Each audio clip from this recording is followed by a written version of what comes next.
হাবুঙত আহি কেনেকৈ পিছলি পৰিছিলোঁ চাওকচোন। হেল্ল' নমস্কাৰ, কি খবৰ আপোনালোকৰ? আজি আমি হাবুঙলৈ আহিছোঁ। হাবুং আহিতে পাইছোঁহিয়ে। পৰিৱেশটো চাওকচোন, ইমান ধুনীয়া লাগিছে ন, ইমান ধুনীয়া পৰিৱেশ।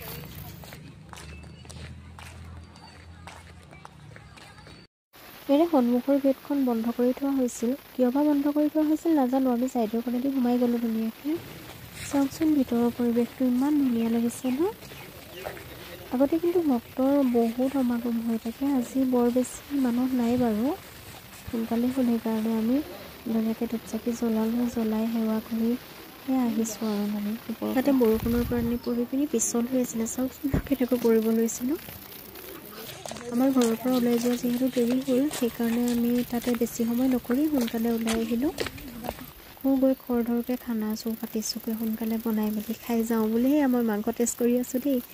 বেকগ্ৰাউণ্ডত ডিজে বাজি আছে, কিন্তু কপিৰাইট লাগিব বুলি চাউণ্ডটো মিউট কৰি দিয়া হৈছে।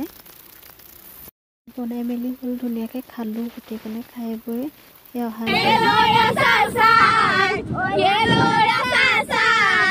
তুমি